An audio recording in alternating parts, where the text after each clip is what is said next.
Faculdade de Direito tem se esmerado na realização de eventos culturais e promover o estudo das disciplinas que sempre são vibrantes. Lembro-me de quantas vezes nós, como professores de Direito Comercial, organizávamos eventos aqui para discutir, por exemplo, os novos contratos de franchising, leasing, que em algum momento assumiam aqui características de novidade. A arbitragem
e não digo senhores, são dinossauros como eu e participam da vida, já sedimentando tudo quanto tivemos na luta, não é?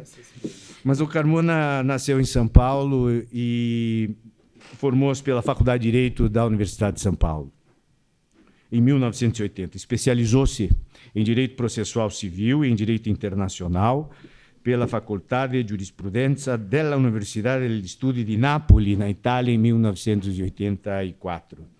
Em 86, já começou a dar aula na Faculdade de Direito de São Paulo. O meu concurso aqui foi em 85.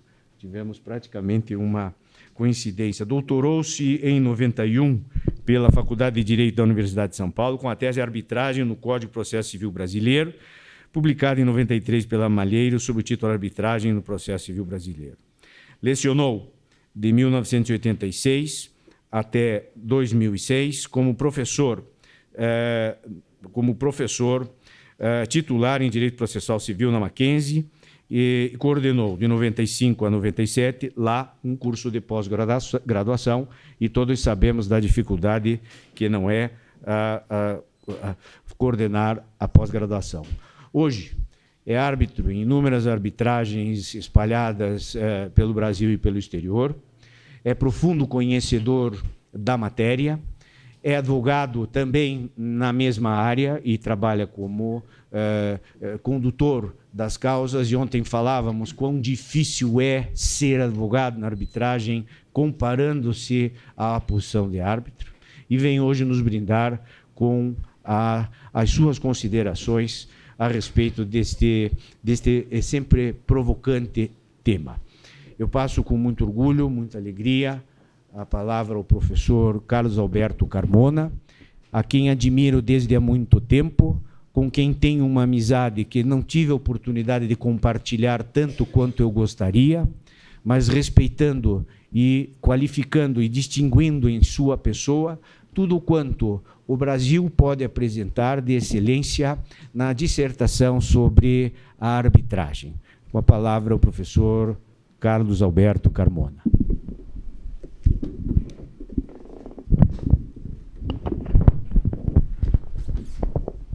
Bom dia a todos, meus caros professores, meus prezados colegas, caro Rapner.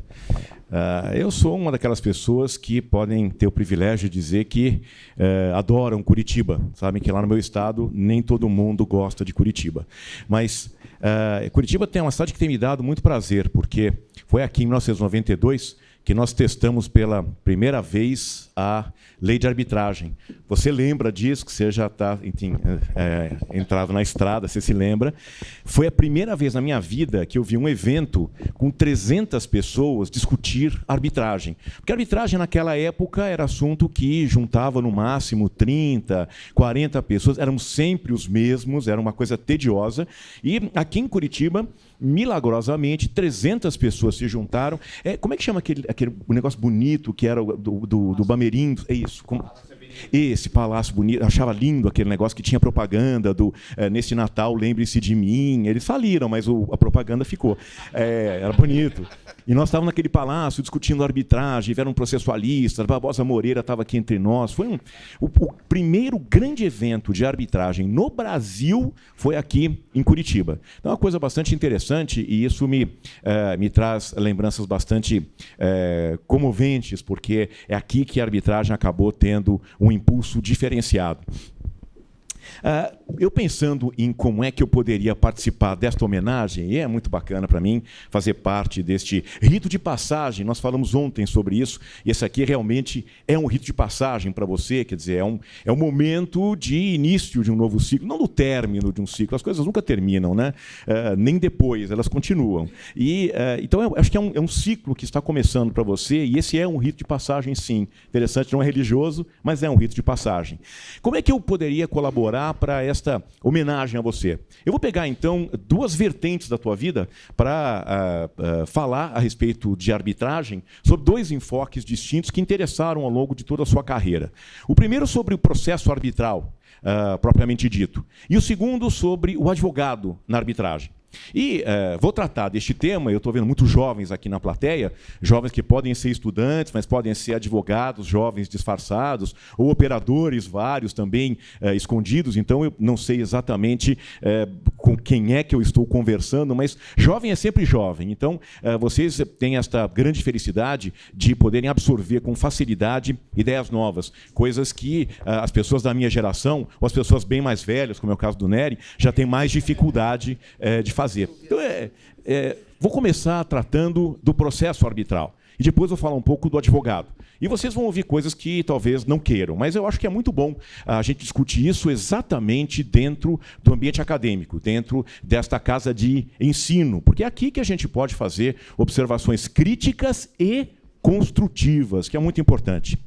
Quanto ao processo arbitral, nós estamos começando a viver um momento em que os nossos padrões de devido processo legal precisam ser alterados. Então, nós passamos a vida toda ensinando aos nossos alunos teoria geral do processo, explicando aos alunos como é que se constrói aquela ideia primordial de the day before the court, quer dizer, o due process em inglês, como é que disto aconteceu o que nós estamos vivendo hoje, o princípio da imediação, a ideia da concentração, como é importante o contato entre parte, juiz. E hoje nós estamos vendo que as pessoas não querem se encontrar. Quer dizer, vocês jovens, por exemplo, já não conversam mais. Quer dizer, uma ligação telefônica pode ser um desastre social. Quer dizer, vocês falam pelo WhatsApp. Eu aprendi isso, as minhas filhas me ensinam, eu cotidianamente sou doutrinado a respeito do uso da internet. Portanto, a ideia é que se você recebeu uma mensagem, não entendeu direito, pergunta rapidamente, mas nunca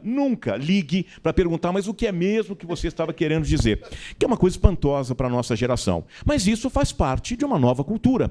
E isso tem que se refletir naturalmente no direito. Portanto, hoje, nós continuamos a defender a ideia da imediação, da ideia de que precisa haver este contato entre juiz e partes, é de um atraso monumental, é jurássico. E nós precisamos nos adaptar a esta ideia. Simplesmente as coisas mudam, as coisas evoluem. Eu me lembro, há 15 anos atrás, quando se imaginava a possibilidade de ouvir um réu à distância pelo juiz, para que ele não tivesse que ser removido com viaturas policiais, para uma audiência que, no fim das contas, nem resultava em nenhum benefício para a justiça. E muitos diziam, mas isto é um absurdo, isto é violação de direitos humanos, onde já se viu direito fundamental de defesa do réu. Hoje essas coisas são dadas por descontado, todo mundo acha isto absolutamente natural, como nós achamos natural hoje ouvir testemunhas por Skype. Mas isto é só o começo. A utilização da tecnologia, naturalmente, vai ter que influenciar os nossos costumes e a nossa concepção de processo. Mas isto é só o começo. A globalização produziu sobre o processo também um efeito bastante importante. Eu não diria nem deletério, nem devastador, como fazem alguns. Mas a influência do common law, ou pior ainda, né, de maneira até para tratar de maneira jocosa dessas influências, a tropicalização dos princípios ou dos costumes de common law. Gente, isto é absolutamente necessário. Quer dizer, é claro que as coisas tinham que ser assim. Por que nós não vamos usar hoje, por exemplo, o expert witness? Por que nós não vamos usar o written statement? Por que nós não vamos usar o hot tubbing para tratar dos peritos, por exemplo? Por que nós não vamos treinar os nossos advogados para um bom cross-questioning? Por que nós não vamos usar o chess clock system no interrogatório? Todos estes mecanismos hoje estão sendo utilizados na arbitragem, estão sendo experimentados na arbitragem e rapidamente vão passar para o processo civil, ou vão passar estatal, ou vão passar para o processo estatal por conta de reforma legislativa, o que demora um pouco, porque o nosso Congresso está ocupado com coisas que eles julgam mais importantes, que são sempre benefícios próprios, portanto, o da nação fica sempre esperando um momento mais oportuno, ou o que é mais provável, por conta dos negócios jurídicos processuais. Quer dizer, os próprios operadores do direito vão passar à frente do legislador e vão criar um sistema muito mais adequado, muito mais razoável para o desenvolvimento do processo. Por que na arbitragem estas coisas estão acontecendo antes de acontecer no processo? Exatamente porque o processo arbitral permite esta flexibilidade procedimental. Mas mais do que isso, porque nós tomamos uma medida no momento em que imaginamos uma lei de arbitragem para o Brasil, nós os brasileiros, nós imaginamos muito mais interessante um sistema monista do que um sistema dualista. Ou seja, um sistema onde a lei não previsse divisão entre a chamada arbitragem doméstica e a arbitragem internacional. Vejam que a lei de arbitragem não se refere à arbitragem internacional. Trata apenas da sentença estrangeira e da sentença nacional. Todas as arbitragens, portanto, sejam elas domésticas, sejam elas internacionais, no sentido dos tratados internacionais aos quais o Brasil já aderiu, todas elas têm o mesmo regime. Isso quer dizer que nós utilizamos na arbitragem doméstica um padrão, um estándar de qualidade que normalmente os europeus só utilizam nas arbitragens internacionais. O que fez a arbitragem brasileira crescer de maneira potencializada. Nós temos hoje um processo arbitral que é muito melhor, por exemplo, do que o processo norte-americano ou do que o processo francês. Quer dizer, em 23, 24 anos, nós passamos de ouvintes nos grandes congressos de arbitragem a protagonistas. Hoje as pessoas querem que os brasileiros contem a sua experiência, expliquem como é que na arbitragem doméstica eles estão utilizando certos institutos que os europeus não conseguem utilizar nas suas arbitragens locais, só conseguem utilizar nas arbitragens internacionais. Então isso tudo produziu um efeito bastante importante. Primeiro, porque o processo arbitral passou a ser muito dinâmico. Segundo, porque os nossos advogados tiveram que ter contato, foram obrigados no primeiro momento, e depois se deliciaram com isso. Tiveram que ter contato com técnicas que nunca aprenderam nas respectivas faculdades. Então, hoje, um advogado sabe como lidar com um written statement. Quando eu preciso fazer com que uma testemunha preste um depoimento escrito, eu, advogado, sei exatamente quais são os limites éticos que podem permitir que eu intervenha e ajude alguém a expor um determinado fato de maneira escrita, para que ele depois seja interrogado a respeito deste fato, da mesma maneira que eu sei hoje como preparar um perito para prestar um depoimento oral. Os nossos peritos eram treinados simplesmente para escrever aqueles laudos que não serviam para nada, laudos, aqueles cartapassos imensos, cheios de fotos, fórmulas. Ou seja, nós não temos nenhum interesse em entender aquela linguagem que deveria ser uma tradução do fato técnico para o não técnico, mas que não atinge a sua finalidade. Eu quero ouvir o perito, fazer exatamente como o Law and Order, que a gente chegar com o perito e falar, mas por que ele está babando? O senhor escreveu aqui um monte de coisa, da salivação, eu quero entender porque ele baba. Ele entende o que eu falo ou não entende o que eu falo? Quer dizer, esse cimento, ele estava bom ou não estava bom? A obra caiu porque o cimento era ruim ou o cimento era bom? Quer dizer, este diálogo é muito mais produtivo, é muito mais interessante. Só que todo mundo tem que ser treinado para isso, né? Então eu tenho que treinar o advogado, eu tenho que treinar o perito, eu tenho que treinar o árbitro, que é o julgador. Tudo isso para que esta ciranda funcione. Porque nós estamos tirando toda esta fórmula de resolver controvérsias do nosso sistema, do nosso rame-rame, daquilo que a gente aprendeu na universidade. E como é que a gente adquire estas capacidades? Porque a arbitragem ela é sigilosa, não porque a lei assim determine, mas ela é sigilosa porque a maior parte dos regulamentos assim prevê. E, portanto, vocês que estão estudando arbitragem não podem estar no recinto onde estas práticas são desenvolvidas para aprender como faz. Porque se eu quiser saber como é que funciona uma audiência, eu vou ali ao fórum, sento, fico quietinho e vou ouvindo o que o advogado vai falando, o que o juiz vai falando, e vou mais ou menos sistematizando o meu comportamento. Ora, não vou fazer isso, esse advogado é ruim, não, vou imitar esse aqui é bom, esse juiz está desatento, está jogando paciência na internet enquanto a testemunha está depondo. Quer dizer, eu consigo avaliar todas estas coisas que estão acontecendo porque eu assisto. Mas como é que vocês vão aprender se não podem assistir? Como é que vão adquirir esses conhecimentos? Bom, isso dá uma volta no ensino jurídico no nosso país, não é? Quer dizer, não vou falar aqui de Curitiba, porque vocês são sempre muito diferentes. Eu vou falar, sim, esse trânsito é bonito, a cidade é limpa, tem aquele negócio do tubo que entra no ônibus, que é muito esquisito para a gente. Mas, enfim, é uma cidade muito bacana, cheia de verde. E vou falar de São Paulo. Quer dizer, enfim, uma crise que nós estamos vivendo monumental no ensino, mas as nossas grades curriculares. Quantas matérias nós temos de arbitragem nas faculdades? Olha, para criar uma matéria facultativa, agora duas lá na minha faculdade, foi um par da montanha, porque nós temos aquela burocracia quase que invencível, tem o CAPES, é infernal. Mas conseguimos duas matérias. Mas é suficiente? Será que em um ano eu consigo ensinar para o meu aluno como é que ele faz um hot tubbing? Como é que ele, se for árbitro, orienta um debate entre peritos? Como é que ele faz, por exemplo, um sistema de segregação dos árbitros, surgido pelo Sachs, por exemplo, um método diferente em que os assistentes técnicos são sequestrados pelo tribunal, eles deixam de ser assistentes técnicos das partes e passam a ter um compromisso com o tribunal, não nomeiam um perito do tribunal, são só esses dois nomeados, mas eles deixam de ter contato com a parte, deixam de ser assistentes técnicos, mudam de status. Como é que eu faço isso se eu não explicar para o meu aluno? Quer dizer, é muito difícil, eu não tenho tempo de explicar nem o direito brasileiro, quanto mais mecanismos de common law que o aluno hoje tem que saber. Então, a quantidade de leitura que você passa para o seu aluno hoje é brutal. E quantos desses alunos respondem adequadamente a essas leituras? Vocês, os jovens, têm um malveso de querer tudo muito rápido. Vocês não leem nada. Quer dizer, quando a gente manda ler um livro inteiro sobre common law, vocês acham isso uma chatice. Vocês sabem inglês sim, porque vocês nascem falando inglês. Então, o inglês não é mais uma dificuldade. Quer dizer, hoje ninguém pergunta se você fala inglês. Pergunta se você fala alemão, se você fala francês.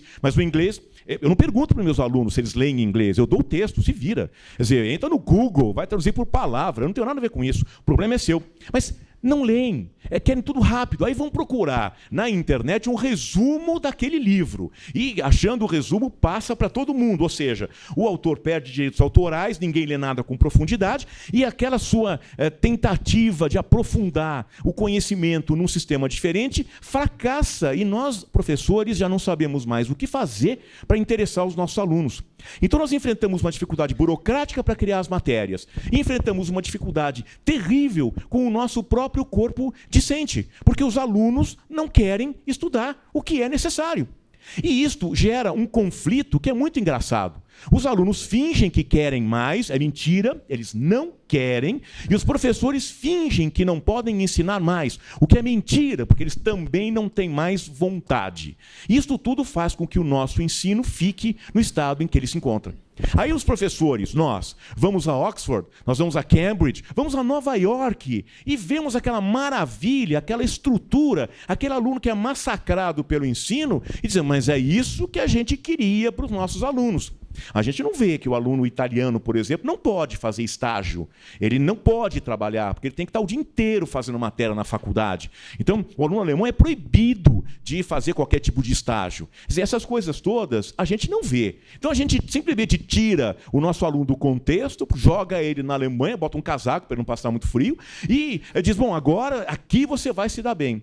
Nada disso está funcionando. Então, nós estamos vivendo uma crise que é uma crise bastante importante, porque nós precisamos nos abastecer deste conhecimento novo, o processo está mudando, a arbitragem é um fator importante de mudança e não é um fator pequeno. Quer dizer, as grandes causas hoje estão na arbitragem, as causas societárias que não estão na arbitragem estarão, logo mais virão as ações coletivas, também societárias primeiro, as ambientais virão depois. Nós temos dois grandes desastres que vão ser um campo de provas bastante interessante para a arbitragem, porque essas coisas já estão começando a aparecer, sim, no campo da arbitragem, e, portanto, este é um meio adequado de solução de controvérsias que se desenvolveu, e no qual muitos de vocês terão que trabalhar. A questão é saber se vocês estão preparados ou não.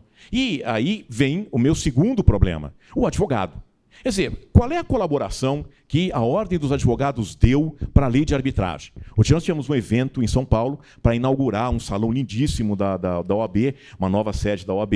Outro dia não, faz quase uns 2 anos. E fizeram a bobagem de me convidar, né? Eles não deviam ter feito isso, porque me pediram para falar. Estávamos lá, ministro Rui Rosado e eu. Ministro Rosado, saudosa lembrança, né? Ministro Rosado muito gentil, como sempre, e destacando o interesse dos advogados, tal, e alguém lá, porque ali os discursos sucedem, né? Antes das palestras são 10 pessoas falando, coisas que a ninguém interessam, mas falam. A palestra atrasou 1h30, eu estava irritadíssimo já. Mas, enfim, então juntou tudo, né? E a irritação com a vontade de falar e o desafio. E alguém lá disse, não, porque a OAB colaborou muito com a arbitragem. E eu falei, olha, eu vivi a vida inteira na arbitragem, quer dizer, eu sou um dos dinossauros da arbitragem. A OAB nunca colaborou com a arbitragem, nunca, nunca, nunca, nunca. A OAB institucionalmente foi contra a arbitragem. A OAB só apoia a arbitragem agora, porque viu que a arbitragem que emprego. Sim, porque quando nós colocamos o artigo 14 na lei de arbitragem, foi um pega, dizendo que não precisa de advogado na arbitragem. Gente, vocês já viram alguma arbitragem sem advogado? Porque, olha, eu, que praticamente só faço isso na vida, nunca vi uma arbitragem sem advogado. Entretanto, não precisa. Ou seja, nós, advogados, não estamos lá porque a lei nos dá uma mãozinha, porque a gente não é hipossuficiente e precisa de ajuda, a gente sabe se virar. Então, ninguém precisa nos ajudar. E, entretanto, os advogados floresceram na arbitragem. Mais do que isso, os advogados são os secretários das câmaras de arbitragem, podia não ser. São advogados. Por quê? Porque é muito mais fácil você colocar advogado administrando o centro de arbitragem e o próprio procedimento arbitral. Os secretários das arbitragens, todos são advogados. Os secretários dos árbitros também são advogados. Quer dizer, tudo isso está girando um negócio fantástico para o país. E, portanto, ele precisa ser incentivado. Só que as pessoas precisam estar preparadas. Quantos advogados estão preparados para uma audiência arbitral? A audiência na arbitragem é um fenômeno muito diferente daquele que vocês estão acostumados a ver no processo estatal. O processo arbitral ele é totalmente diferente do processo estatal. O processo estatal já está acostumado com o mecanismo de petição inicial, contestação, réplica, tréplica, ou então a reconvenção, manifestação da parte contrária, réplica, tréplica. É o esquema do Código de Processo Civil. Esse esquema não é aplicado normalmente na arbitragem. Na arbitragem, nós não temos o mesmo fator de estabilização da demanda, que é um fator preclusivo do Código de Processo Civil. Todas estas coisas podem ser muito alteradas. Portanto, já para começar, redação da petição inicial. Os advogados acham que quantidade e qualidade são sinônimos. Quer dizer, esqueceram-se que, nos tempos que correm, o mínimo é o melhor. Ou seja, se você conseguir fazer uma petição enxuta, você já sai ganhando. Mas não, advogados acham que ainda copia e cola, copia e recola, coisas que não são óbvias, não precisa, enchendo páginas, para nada. A contestação vem no mesmo estilo, num bate e rebate. E aí vem os pareceres, que também são a nossa atividade. Há pareceristas que acham que um parecer de 100 laudas vai ser lido por alguém. Ninguém, nem a mãe do parecerista lerá um parecer de 100 laudas. Isto não vai acontecer. Então o cliente precisa ser informado. Olha, se esse parecerista for vender a você um parecer de 100 páginas, não pague, você está perdendo dinheiro. O leitor, ele simplesmente fecha o parecer na 25ª página. Este é o limite de paciência. E pense bem, quem são os árbitros? Se o árbitro for uma pessoa mais idosa, como o professor Neri, põe a letra grande, porque o professor Neri não vai ler Times Romans 12. Se você der um espaço 1, acumula tudo, ele não vai embaralhar as letrinhas, não adianta. Gente, um parecer é uma peça valiosa, e dentro da nossa cultura de civil law, isso é muito latino e mais especificamente brasileiro. O mercado de pareceres no Brasil é um mercado muito aquecido, coisa que não acontece fora do Brasil, nesta medida. E em países de common law, em uma medida muito, muito menor. Mas sempre a ideia de um parecer que sirva para alguma coisa. Portanto, o parecer não pode contar a história do Instituto. Eu, outro dia, gente, é verdade, eu peguei um parecer que tinha uma questão tributária na arbitragem, que era subsidiária, mas precisava ser resolvida, e resolvia-se entendendo uma determinada questão de incidência ou não de um determinado tributo. O parecerista não gastou 10 páginas para explicar a história do tributo. Quer dizer, que me interessa a história do tributo? A última vez que eu estudei direito tributário foi na faculdade, e eu devo ter colado, porque eu odiava aquela matéria. E passei assim, não quero lembrar de novo, eu quero entender, porque se eu soubesse, não precisava do parecer. O parecer veio aos árbitros porque este era um conhecimento que já se entendia, que aquele tribunal não detinha. A questão girava em torno de outras coisas muito mais relevantes. Isso era uma questão periférica. Mas não é uma falta de bom senso? Pois então, é preciso uma reorientação. Primeiro, na forma de redigir as nossas petições. Depois, a ideia dos pareceres. Mas vai além. A audiência. Nós, advogados, temos esta visão de que a audiência não é o momento mais importante do processo. Para um common lawyer, a audiência é the day before the court, é o ápice do processo. Para nós é mais um ato processual. Só que na arbitragem não é. Na arbitragem, a audiência ela tem uma zona cinzenta entre civil law e common law. Não vamos dar uma gradação de valor, mas eu diria a vocês que a audiência é um ato muito, muito mais relevante na arbitragem do que no processo estatal. E para isso o advogado tem que estar muito preparado. O que é preparar-se para uma audiência? É conhecer todos os fatos do caso, porque o árbitro, ele não é o juiz que tem 10 mil casos, como lá em São Paulo, ele é o juiz que tem um caso, aquele, e portanto ele vai ler tudo que diz respeito a este caso. Ele vai te interrogar, ele vai te interromper, portanto você se prepara para um embate nesta audiência, e não para fazer uma sustentação que você vai decorar e fazer como a gente faz perante os tribunais. Prepara ali um speech e os juízes mais ou menos adormentados vão escutar os seus 15 minutos de peroração. Na arbitragem isso não existe. Mas, hoje em dia, a gente contrata PowerPoint para fazer com que as pessoas acordem. É importante, número 1, deixar as pessoas acordadas. Porque lembre, de novo, professor Nery, na idade dele, a sonolência é uma coisa que acontece. Vocês têm que chamar a atenção do professor Nery com cores fortes. Então, cromoterapia, laranja e vermelho. A gente já sabe que laranja e vermelho chama atenção. Verde é uma cor que acalma demais. Nada verde, tudo vermelho. De tal maneira que o professor fique ligado. Quer dizer, vocês têm que perceber. E sabem o que é que vem hoje junto com as equipes de advogado nas arbitragens? Um psicólogo. É verdade. Eu tive uma arbitragem interessantíssima, uma arbitragem bastante importante, em que junto das equipes havia lá, em cada um dos lados, um sujeito que não estava com gravata. Ora, mortal, homem sem gravata, desqualificado. Quer dizer, onde já se viu uma coisa dessa? Então, perguntando para cada um quem é, até chegar no estagiário, porque os estagiários eles têm medo de se apresentar nas audiências, né? E se eu brigo e falo, olha, gente, deixa eu explicar uma coisa. Estagiário é gente, então você pode falar seu nome, essa coisa toda. Aí o último da fila era um sujeito que estava sem gravata. O senhor está fazendo o quê aqui? Ah, eu sou fulano de tal. Sim, mas eu sou psicólogo. E eu fiquei muito curioso, né? Por que o psicólogo? Depois que a audiência acabou, as partes, nesse caso, fizeram um acordo e depois nós acabamos comentando este caso e me contaram o seguinte, que o psicólogo estava lá para fazer uma apreciação semiótica. Quer dizer, eles queriam ver exatamente qual era a impressão que a argumentação e os slides, porque todo mundo passou slide, até os peritos, estavam produzindo nos julgadores. Se eles estavam prestando atenção, se eles estavam distraídos, mexendo no WhatsApp, no celular, jogando paciência, ou se eles estavam fixados realmente nos pontos que estavam sendo discutidos. Então, até isto hoje é importante dentro de uma arbitragem. São métodos que a gente nem imagina que possam ser reproduzidos no poder judiciário. Então, preparação da audiência, contratação de PowerPoint. Hoje você contrata um designer para fazer o seu PowerPoint. Você tem aquela meia hora, o tempo que os árbitros derem para a sua sustentação, com a PowerPoint com movimento interessante, informativo. Tem gente que acha que PowerPoint é sublegenda, né? Quer dizer, o sujeito põe o PowerPoint e vai lendo o PowerPoint, que é uma coisa muito enfadonha. Então, isso também passou a ser uma arte entre nós, a exposição e a oralidade. Gente, quantos de vocês foram chamados durante a faculdade a falar? Porque eu percebo que os meus alunos, por exemplo, só falam quando são provocados. Não há nenhuma matéria na faculdade em que o aluno tenha que fazer exposições, tenha que falar. Portanto, ele não é treinado para o processo oral. A oralidade entre nós ficou atrofiada como estudo dentro do direito. E na arbitragem ela é exigida. Portanto, é um contrassenso entre aquilo que se ensina e aquilo que se exige profissionalmente. As faculdades estão perdendo espaço, portanto, no âmbito profissional.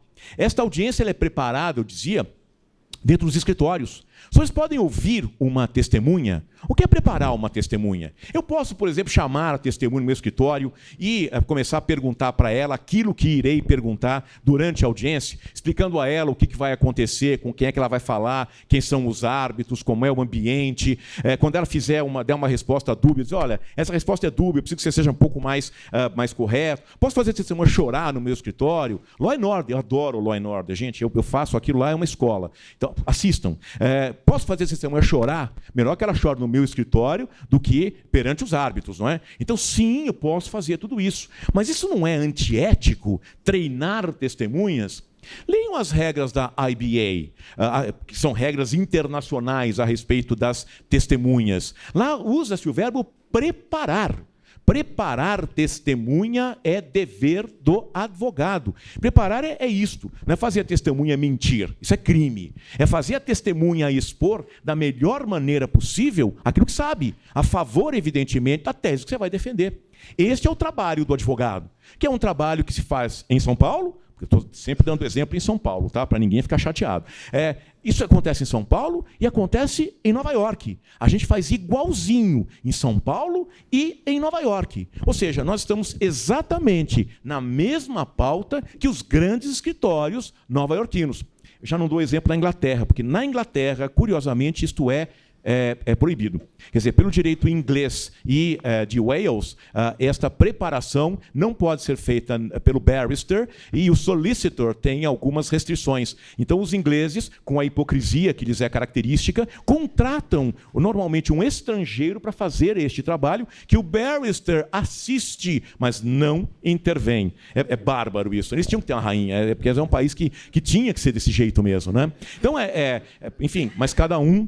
você está gravando isso, né? Depois a gente manda para Sua Majestade para dizer, olha o que seus súditos estão fazendo, né? Então, nós estamos querendo nos capacitar para que os nossos advogados façam exatamente o que fazem os grandes advogados que trabalham na área internacional, exatamente por conta desta característica monista do nosso ordenamento. Mas ainda continuando na audiência. Então, eu preparei as minhas testemunhas. Eu preparo também o depoimento da parte que eu represento, faço o mesmo jogo, a mesma tarefa.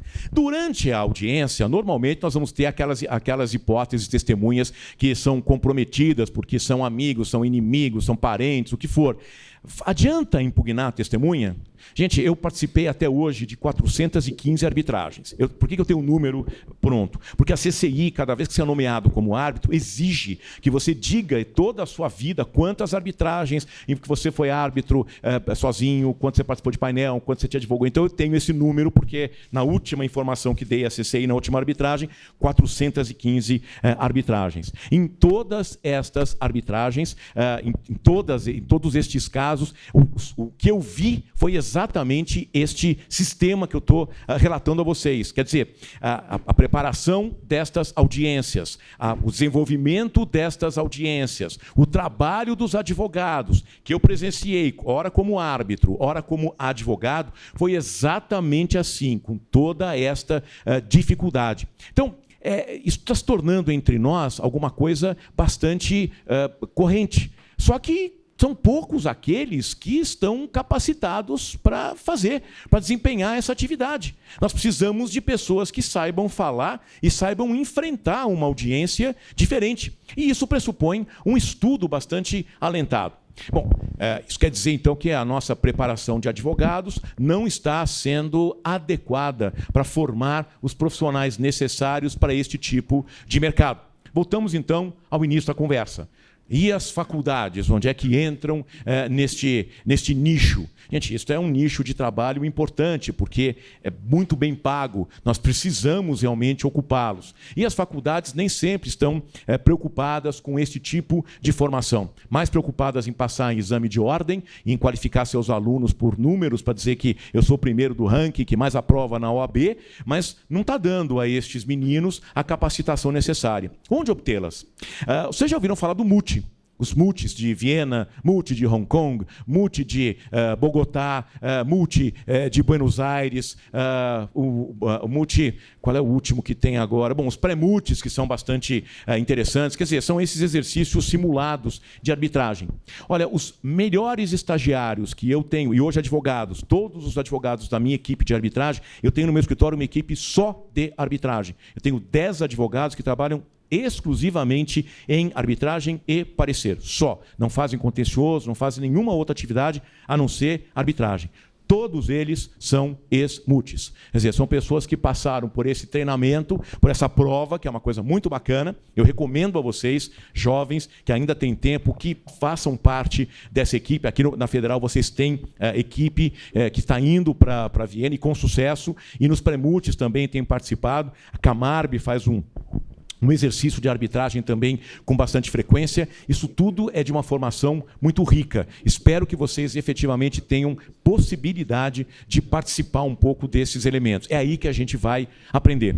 Bom, em síntese, duas vertentes da sua vida, porque esta é a sua vida, né? Este é o programa de hoje. E, primeiro, de um lado, a arbitragem. Quer dizer, uma experiência de sucesso. Bom, deu certo, gente. O Brasil é um caso diferente no mundo inteiro. Ninguém conseguiu tanto sucesso em tão pouco tempo. Tanto protagonismo em tão pouco tempo. Para vocês terem uma ideia, dentro dos em Viena são 350 faculdades, aproximadamente. São 25 brasileiras. O ano passado nós tínhamos 28 brasileiras. É o terceiro grupo nacional em termos de quantidade de faculdades em Viena. pena.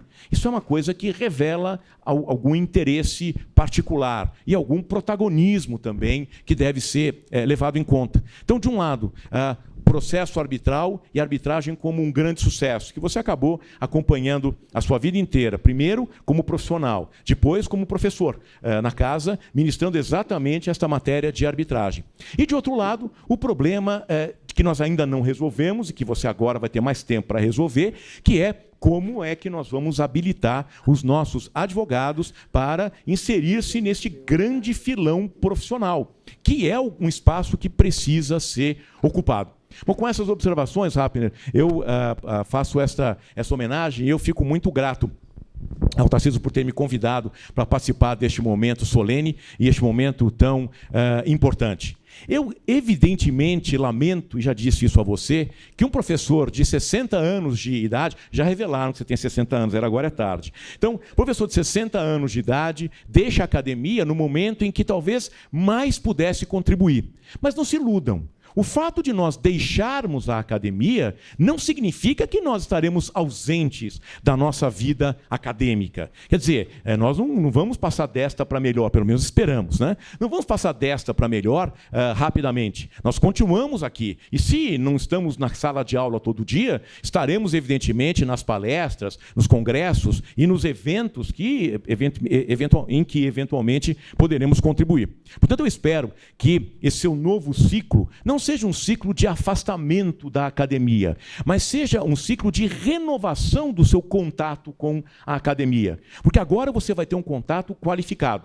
Como todos nós somos de universidades estatais, eu posso dizer isso com liberdade, a burocracia realmente nos massacra e nos engessa. Livres deste peso, a gente agora, livre, leve, solto, pode dar aulas muito mais interessantes. Sucesso. Obrigado.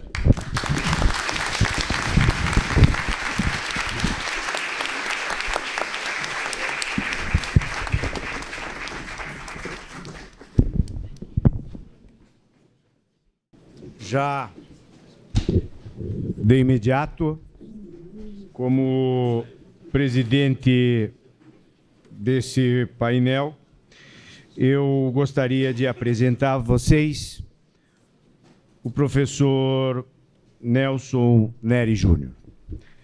Ele é graduado pela Universidade de Taubaté, livre docente, doutor, PhD e mestre em Direito pela PUC em São Paulo, doutor em Direito Processual Civil pela Universität Friedrich Alexander Erlanger de Nuremberg, professor titular da Pontifícia Universidade Católica de São Paulo e da Universidade Estadual Paulista Júlio de Mesquita, além de colaborador permanente do Centro de Extensão Universitária e de outras instituições.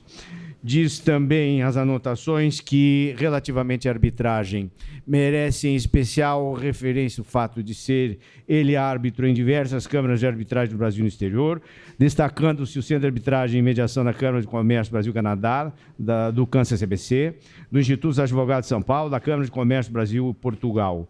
Está também habilitado a atuar como amicus curiae e elaborar affidavits.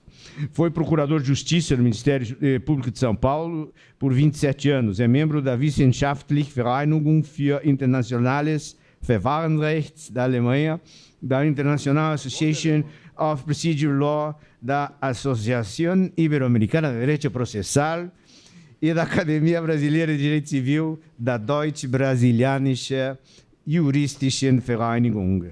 Coautor de projetos que se converteram na Lei de Ação Civil Pública, no Código de Defesa do Consumidor, do qual eu fui particular testemunha e ajudante de obras.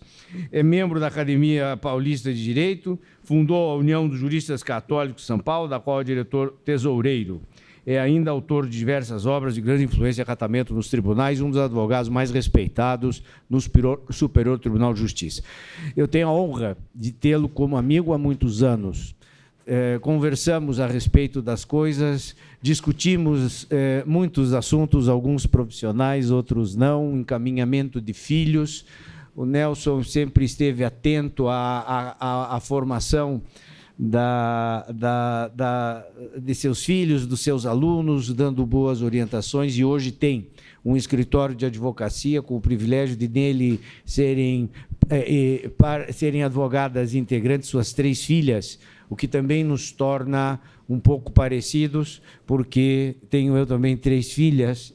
O Carmona não tem 3, você tem 2, mas também filhas, e todas elas nos dando a alegria de, direta ou indiretamente, participar da nossa vida. Nelson, agradeço a tua presença, é uma honra muito grande. Eu quero me solidarizar a você com os agravos que o Carmona te dirigiu, mas achar que há algum motivo que possa justificar isso, e te dou direito de defesa, porque o contraditório é um dos princípios que orienta a arbitragem. Não sei se chega o microfone. Chega sim. Bem, bom dia a todos. Para mim é uma honra muito grande voltar a Curitiba para uma solenidade dessa magnitude, com a homenagem ao meu querido amigo professor Carlos Eduardo Manfredini Rapner, que conhecia há bastante tempo. O Carmona não era nem nascido ainda quando nós nos conhecemos. De modo que ele é jurássico na arbitragem, mas de idade ele tem pouquinho. Ele é bem novo, assim, não parece, mas está meio acabadão, mas é novo.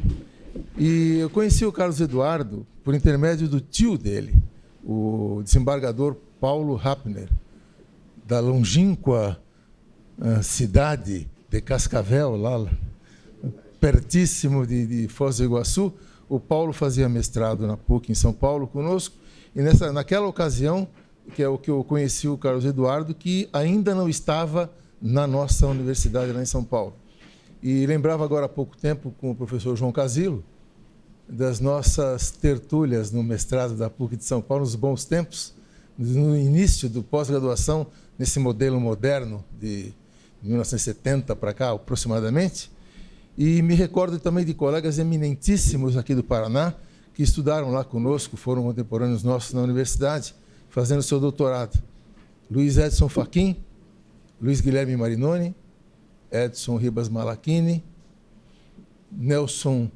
Jacinto Nelson Coutinho, José Miguel Garcia Medina, Manuel Caetano, não é? E vários outros colegas eminentíssimos aqui do Paraná que fizeram doutorado lá conosco, nos dando o privilégio de tê-los como companheiros de pós-graduação. Então, para mim, eu sempre tive uma ligação muito estreita com o estado do Paraná, notadamente com Curitiba, e estou aqui um pouco emocionado por falar no auditório Egas de Seu Muniz de Aragão. O professor Egas e a família dele mantivemos uma amizade por bastante tempo, enfim. Conheci o Egas há muito tempo, a dona Isabel também, e o Egas tem uma particularidade com a minha família que é muito interessante. Num congresso de processo civil que houve em Porto Alegre, em 1983, faz bastante tempo, em comemoração a 10 anos do CPC, a minha filha mais velha tinha acabado de nascer. E o Egas, então, se apaixonou por ela e a chamava de netinha a vida inteira. E quando ela se casou em 2005, faz bastante tempo também, 14 anos. Egas esteve presente, fez questão de estar lá para dar um beijo na netinha dele no casamento e tal. No casamento das outras, ele só foi de mais uma, na terceira ele não foi. Mas o da neta dele, ele foi.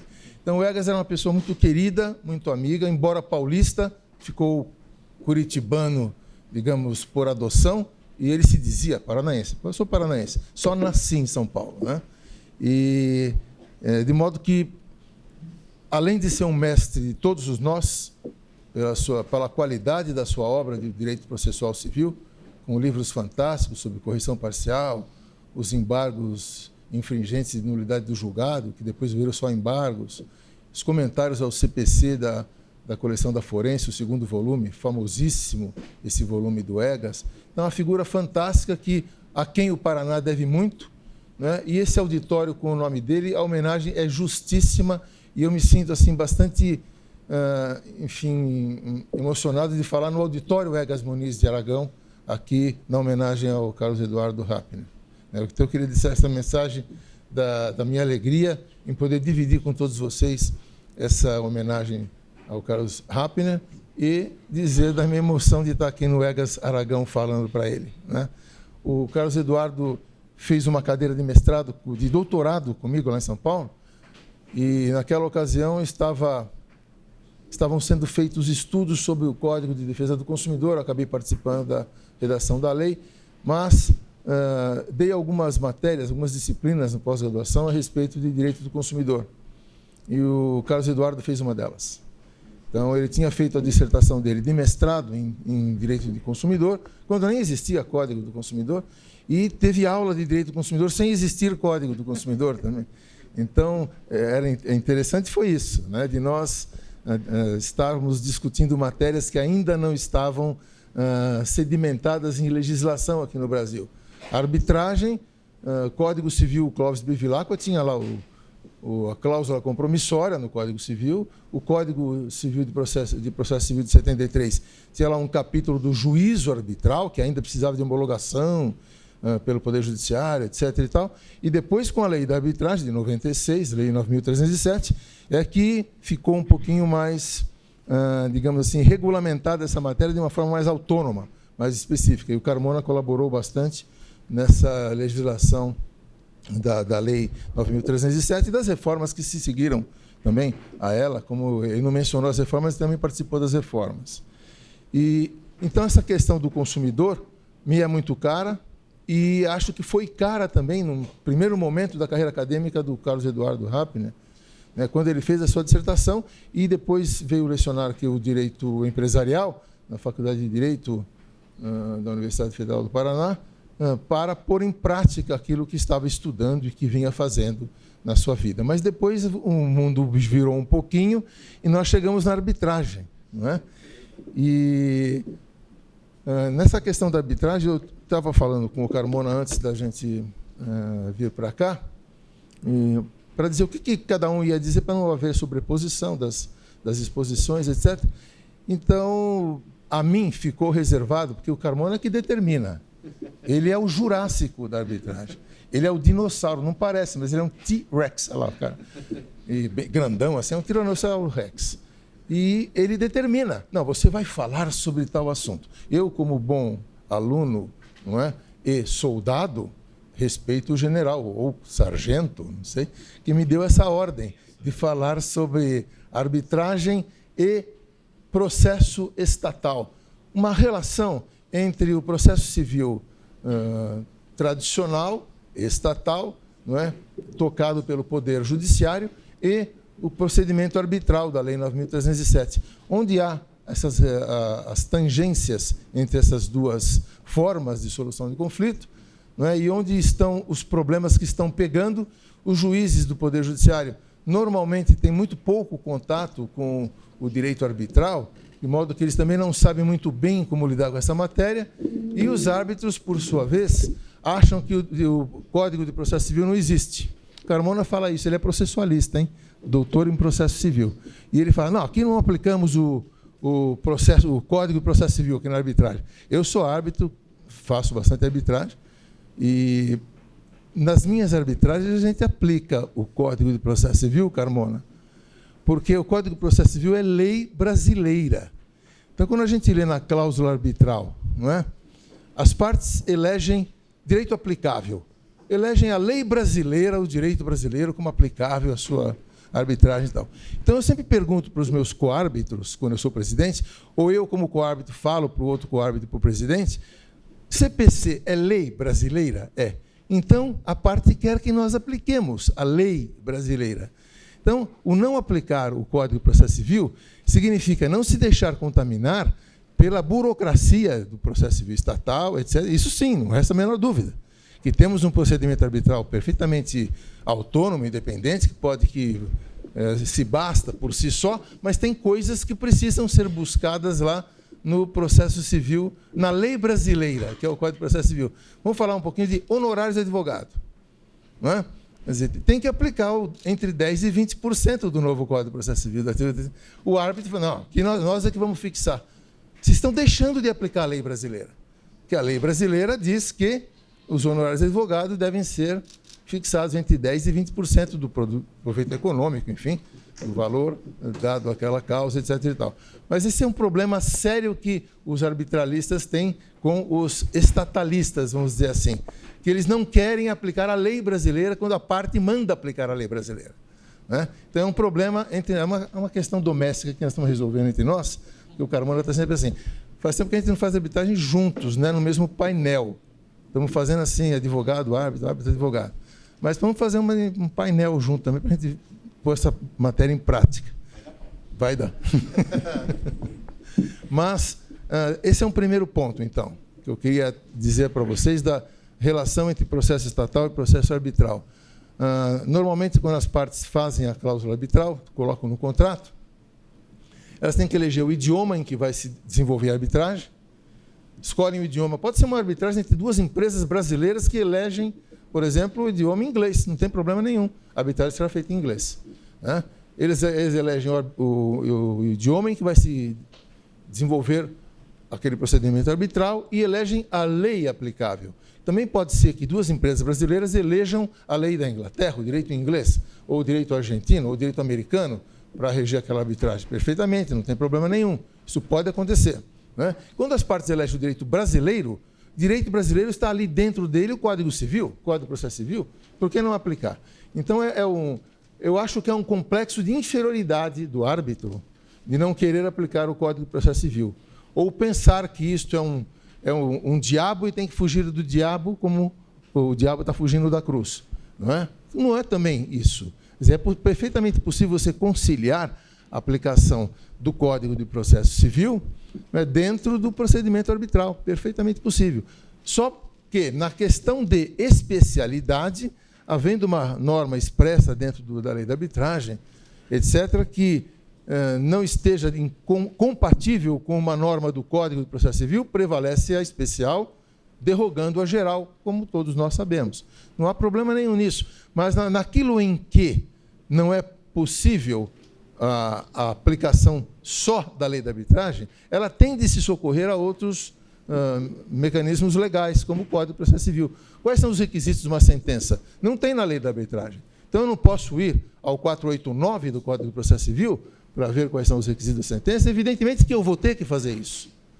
Não é? Quer dizer, como é que eu faço? O que é o ônus da prova na arbitragem? Tem que discutir a questão de ônus da prova. Onde é que eu vou buscar regras fundamentais sobre o ônus da prova, senão no Código de Processo Civil? Então, é perfeitamente possível você conciliar a aplicação processual do procedimento especial, específico da Lei 9.307, da Lei da Arbitragem, com os procedimentos que estão, em geral, na Lei Geral do Processo, que é o Código de Processo Civil. Então, é um embate que eu tenho sempre. Aí eu vou participar de arbitragem, sempre tem aquele arbitralista. Já vem o Nery com o CPC aqui. Né? Eu falo, não, eu estou vindo com o direito brasileiro, que a parte mandou aplicar. Vocês aqui não estão respeitando o direito brasileiro. Mas isso é uma questão doméstica, mas é a primeira que eu queria trazer entre a relação de processo estatal com o processo arbitral. E a segunda questão que eu queria tratar, relativamente a esse relacionamento que há entre o processo estatal e o processo arbitral, digamos assim, até um pouco de natureza pedagógica. Porque nós conversamos um pouco com os juízes estatais, eles não têm a menor noção do que seja arbitragem. Nenhum juiz estatal tem. E ministro do STJ? Também não. Eles pensam que tem. Dão decisões a respeito da arbitragem e tal, eles pensam que têm noção. Eles não têm a menor noção também do que é arbitragem. Não é? Tem até ministro do STJ metido em comissão de reforma de lei da arbitragem, etc. Mas eles não têm noção, eles não sabem o que é isso. Eles pensam que o Poder Judiciário manda no árbitro. E não tem nada a ver uma coisa com a outra. Diz a lei da arbitragem, no artigo 18, que o árbitro é juiz de fato e de direito da causa. Nomeado, aceita a nomeação, instalado o painel, o árbitro é um juiz imparcial. Não importa quem o indicou. Foi a empresa A, a empresa B. Não, a partir daquele momento, da instauração da arbitragem, da feitura ou da ata do termo de arbitragem, não é? O termo de compromisso arbitral, dentro instalado o tribunal arbitral, a partir daquele momento o árbitro virou um juiz e é imparcial. Isso faz com que ele seja um juiz como outro qualquer. Né? Quer dizer, a arbitragem, no procedimento da arbitragem, fará com que sobrevenha uma sentença que vai encerrar o procedimento arbitral, sentença essa que será cobertada pela coisa julgada material, se for uma sentença de mérito, evidente, material, fará coisa julgada material e será considerada título executivo judicial, não é extrajudicial. É um título executivo judicial e vai comportar cumprimento de sentença e não execução de título extrajudicial. Então, tudo isso está na lei da arbitragem e no CPC. E já estava no CPC 73, lá enumerado dentro dos títulos executivos judiciais, não é? Do CPC 73 já estava lá, sentença arbitral. Então, o árbitro exerce jurisdição, a sua sentença faz coisa julgada material e, se condenatória de qualquer maneira, ela tem o atributo de título executivo judicial. Essa é a função do árbitro. De modo que, muitas vezes, eu estava numa questão de arbitragem, logo que surgiram aquelas questões dos derivativos, não sei se vocês lembram disso. Lembra dos derivativos? Isso no ano 2006, 2007, por ali. Eu estava presidindo uma arbitragem, recebo um ofício de um juiz estatal do Rio Grande do Sul. Determino a paralisação dessa arbitragem e tal, etc. e tal. Eu peguei o telefone e liguei para o juiz, falei, a que título Vossa Excelência está determinando alguma coisa para mim? Né? Então, mas os presidentes de centro de arbitragem não gostam desses embates. Né? Então, na ocasião, eu fui falar com o presidente era Brasil-Canadá, essa arbitragem. Faz uns 2005, uns 14 anos. Não vai brigar com o Poder Judiciário, pelo amor de Deus. Eu falei, não vou brigar, só não vou atender essa bobagem que ele está me mandando fazer aqui. Né? Eu não vou brigar com ele. Liguei para o juiz e falei, olha, você dá uma ordem para o colega da vara do lado parar o processo dele? Ah, eu não posso? Então, eu sou juiz como você. Você não pode dar uma ordem para mim, para eu parar meu procedimento. Desculpe. Assim como o juiz não pode dar ordem para o juiz do lado, não é? O juiz estatal não pode dar ordem para o árbitro. Eu não vou cumprir nunca isso. Então, você vai me desculpar, vou responder o seu ofício, dizendo que recebi como uma informação de que há um procedimento judicial no Rio Grande do Sul, mas aqui na nossa arbitragem vai continuar o procedimento normal, porque a arbitragem não tem nada a ver com o Poder Judiciário, é um procedimento autônomo e independente, e não há relação de subordinação entre o juiz estatal e o juiz arbitral. Né? Então, esse foi um embate que aconteceu lá atrás, e rigorosamente todo dia acontece isso. Não sei se o Carmona recebe também ofícios lá, não, né? Mas isso é recorrente. Quer dizer, o Poder Judiciário achar que ele pode determinar alguma coisa na arbitragem. Não pode determinar nada. O árbitro, o tribunal arbitral, é um juízo com jurisdição igualzinho o juízo estatal. Só que um é privado, o outro é do Estado. Não tem diferença nenhuma entre atividade jurisdicional dos dois. Né? A atividade jurisdicional é a mesma. Portanto, não há regra e nem nível de subordinação entre juiz estatal e juiz arbitral. Daí a razão pela qual o juiz arbitral não tem que se subordinar e receber ordens e cumprir ordens de juiz estatal. Não é assim que funciona o sistema brasileiro. Não é? Muito bem, mas então o que o juiz vai fazer se tiver uma coisa muito absurda? Aí vem o STJ, um acordo da ministra Nancy. Não, quando a cláusula arbitral é muito estranha, completamente fora da casinha e tal, patológica, aí o judiciário pode... Não pode nada. O judiciário não pode intervir em arbitragem. Isso não existe, não é do nosso sistema, mas é da cultura errada, enviesada do juízo estatal. O juiz estatal acha que é maior e manda no juízo arbitral. Isso não é verdadeiro. Os dois são iguais do ponto de vista de autoridade jurisdicional, e não judicial, porque o árbitro não exerce atividade judicial, porque ele não é do Estado. Ele exerce atividade jurisdicional. E o juiz também, mesma coisa. A atividade dos dois é uma atividade idêntica, só que um é instaurado por vontade das partes, privado, e o outro é estatal. Não é? Então, essa regra da subordinação não existe. Por que o árbitro tem uma atividade que o juízo estatal tem que respeitar? Tem um princípio universal em arbitragem, que é o princípio competentes. Quer dizer, põe um hífen aí no meio, competência. Né? Então, o termo é em alemão, porque foi na Alemanha que se desenvolveu um pouco melhor essa tese da competência, que tem a seguinte conformação em regras muito gerais. O tribunal arbitral é o competente para aferir a sua própria competência. Esse é o princípio competentes. De modo que não é o poder judiciário que vai dizer se o árbitro é competente ou não. É ele, árbitro, que tem a competência para aferir se é ou não competente. Se existe arbitrabilidade ou não naquela matéria, se ele tem condição de instaurar o procedimento arbitral e decidir aquela matéria. Isso está no artigo 8º da Lei da Arbitragem, porque isso é texto de lei, está na lei brasileira. Eu vou até ler aqui para os senhores o artigo 8º da Lei da Arbitragem. Tem o competência está no parágrafo único, mas vamos ler o caput também. Caput do artigo 8º. A cláusula compromissória é autônoma em relação ao contrato em que estiver inserida, de tal sorte que a nulidade do contrato não implica necessariamente a nulidade da cláusula compromissória. Tudo bem. Parágrafo único, aqui que nos interessa.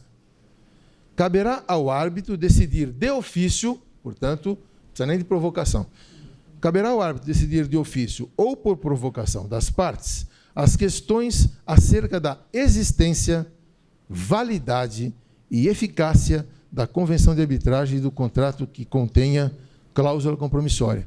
Então, quem tem competência para ver se a cláusula existe é o árbitro. Se existir, quem tem competência para ver se ela é válida ou não é o árbitro. E, existindo e sendo válida, se é eficaz ou não, a competência para aferir também a eficácia é do árbitro. De modo que, se ele se afirma competente, ponto final, não existe mais discussão. E agora, para coroar o princípio competentes, e esse artigo 8º, parágrafo único da Lei da Arbitragem, nós encontramos no Código de Processo Civil de 2015, no capítulo que trata da sentença e coisa julgada, no artigo 485, que é aquele da extinção sem resolução do mérito, né, o que substituiu o 267 do CPC 73, então o 485 atual, diz: o juiz não resolverá o mérito quando, então são as causas de extinção do processo sem resolução do mérito, tratadas no CPC 2015. Então, o que diz o inciso 7 desse artigo 485 do CPC? Inciso 7. Será extinto, então, o processo sem resolução do mérito? Processo estatal. Quando o juiz acolher a alegação da existência de convenção de arbitragem. Até aí estava igual ao Código de 73. Mas aí houve um acréscimo aqui, nesse dispositivo, que é a parte final desse inciso 7 do 485. Né? Então, extingue-se o processo estatal sem resolução do mérito quando o juiz acolher a alegação da existência de cláusula compromissória, cláusula arbitral, ou, está aqui, ou quando o juízo arbitral reconhecer sua competência. Quer dizer, quando o réu alega, olha, o autor está entrando com uma ação aqui, mas nós fizemos uma cláusula arbitral no contrato, não pode tramitar no Poder Judiciário, tem que ir para a arbitragem. A parte ré alega essa matéria. Se o juiz acolhe, extingue-se o processo sem resolução do mérito. Agora, tirando isso, quando o tribunal arbitral, ele mesmo já se pronunciou dizendo sou competente, extingue o processo estatal. Então, aí é o coroamento e a conjunção do artigo 8º, parágrafo único da Lei 9.307/96, a Lei da Arbitragem, com o CPC 2015, Lei 13.105 de 2015, artigo 485, inciso 7, parte final. De modo que, se o tribunal diz, olha, já avaliei, existe a cláusula arbitral, ela é válida e eficaz. Então, dou-me por competente.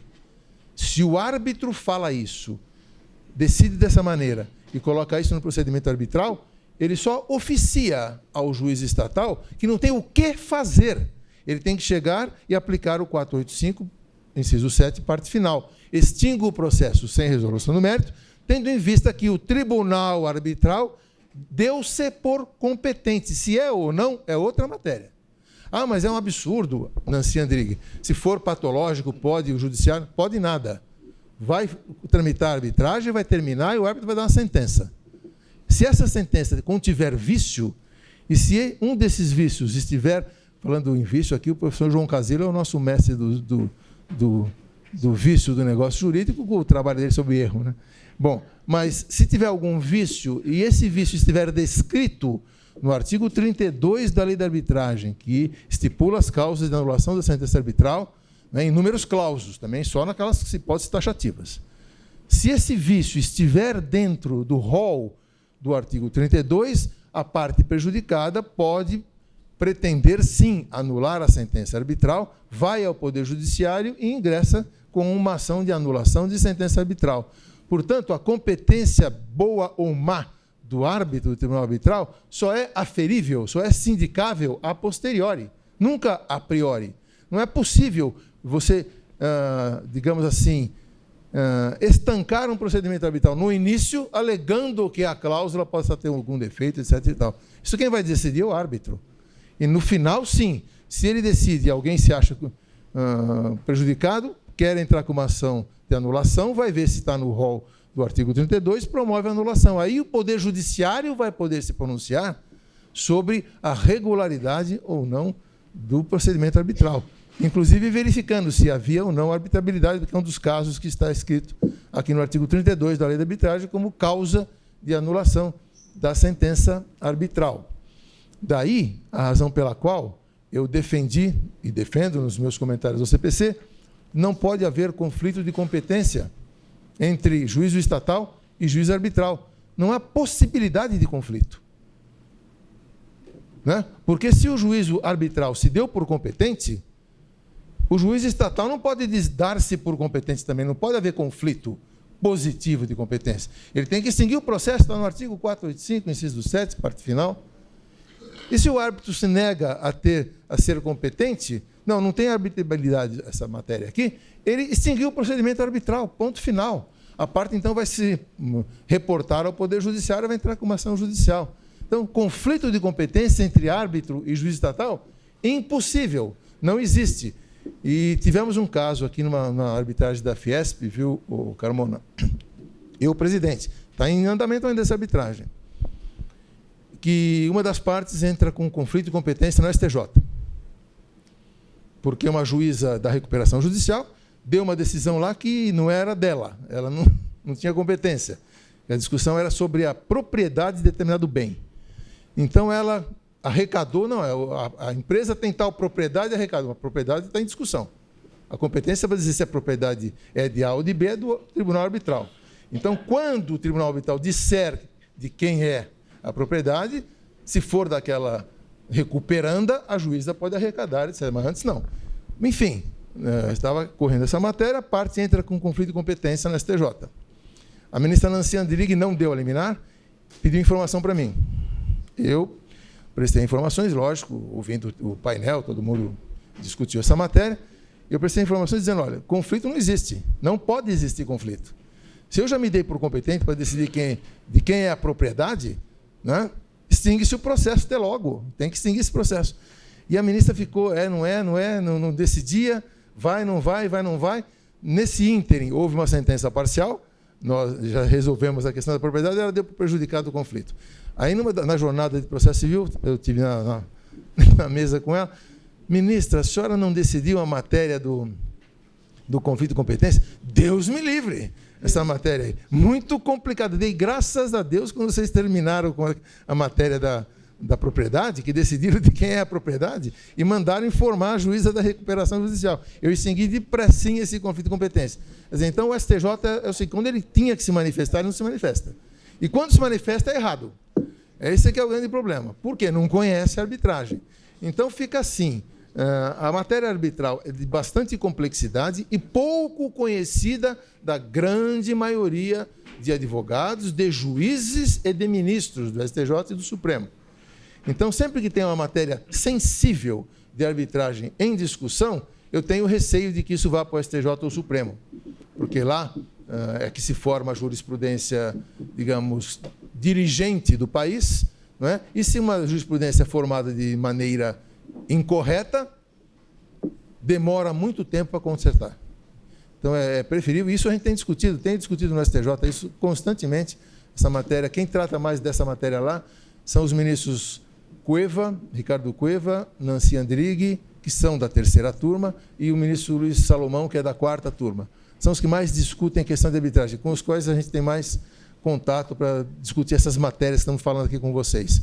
Então, informação para o STJ eles já estão recebendo, né, de como que deveria, o que é o correto, o que é arbitragem. Né? Porque a discussão até há pouco tempo era isso. Quer dizer, o estatal, não, eu sou o defensor de todos, eu vou dizer a última palavra sobre arbitragem, o árbitro fica quieto. Não é assim que a coisa anda. Né? O procedimento arbitral é absolutamente independente e é jurisdicional, tal qual o estatal. Um não é subordinado do outro. Tem nada que juiz estatal mandar em árbitros, não está em gibi nenhum. Né? E mais um probleminha ainda. Anulou a sentença arbitral, outro problema. A tendência do juiz estatal é julgar a matéria, achando que se trataria de uma, digamos assim, de uma situação assemelhada à da ação rescisória. Porque na ação rescisória estatal, não é? Do artigo 966 do CPC, todos sabemos que tem 2 juízos na ação rescisória estatal, CPC.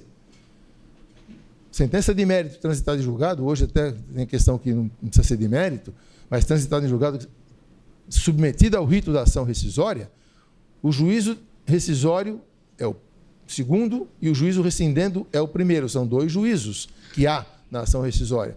Então, o tribunal, ao julgar uma ação rescisória, se verificar que realmente a sentença ou acórdão rescindendo padece de um daqueles vícios do artigo 966 do Código de Processo Civil, né, ele rescinde a sentença, caça a sentença, coarcta a sentença, ou acorda. Não é? Bom, cassou. Aí ele imediatamente passa a rejulgar a matéria. Como ele cassou, a matéria ficou sem julgamento. Não é? Foi cassada aquela decisão rescindenda. Então ele passa para o juízo rescisório, que é o segundo, e rejulga a matéria, aplicando o direito ao caso concreto. Pode, inclusive, fazer prova, tudo de novo, sem problema nenhum. Essa é a ação rescisória.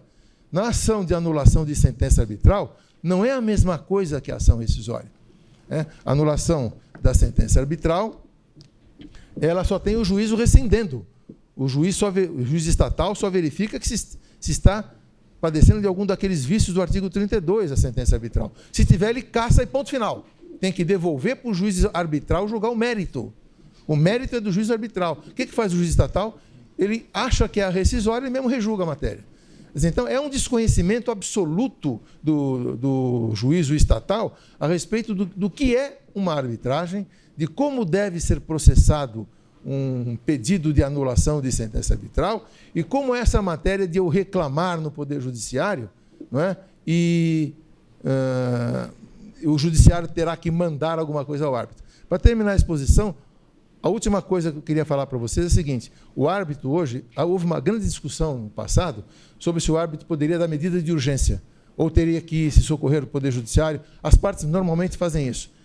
Entram com uma medida de urgência prévia, né, Poder Judiciário, e depois vão para a arbitragem, porque não deu tempo ainda de instaurar a arbitragem. Instaurada a arbitragem, o árbitro vai rever, dizer se mantém ou caça aquela decisão judicial provisória da tutela de urgência.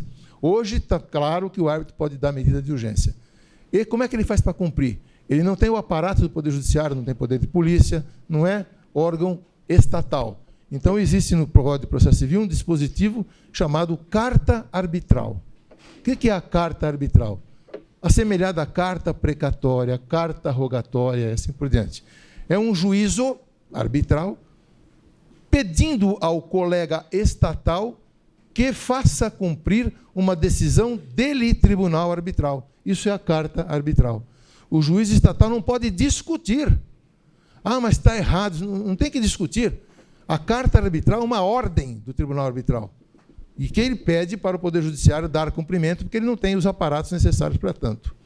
Então, essa é uma grande medida trazida pelo Código de Processo Civil, que reforça ainda mais a autonomia e independência entre juízo estatal e juízo arbitral. E nada a ver com hierarquia entre os dois juízos. Esse era o recado que eu queria ter passado a vocês e dizer da minha alegria em poder voltar a Curitiba e, numa ocasião, de fazer homenagem ao Carlos Eduardo Manfredini Rapner, que, muito embora tenha 60 anos de idade, você já é idoso pelo código, pelo Estatuto do Idoso. Perfeitamente, já pode até requerer carteirinha, pagar menos, andar de ônibus, essas coisas todas. Mas, independentemente dessa condição física e cronológica, né, vocês têm aqui uma joia, que é um professor de direito empresarial, que nunca vai deixar a academia. Deixou sala de aula momentaneamente, mas a academia não vai deixar nunca. Então, parabéns ao nosso jubilado, professor Carlos Eduardo Rapner, e parabéns à Faculdade de Direito da Universidade Federal de Curitiba, a todos vocês por terem uma figura ímpar, como é a do professor Rapner, como um ícone da nossa Faculdade de Direito. Muito obrigado.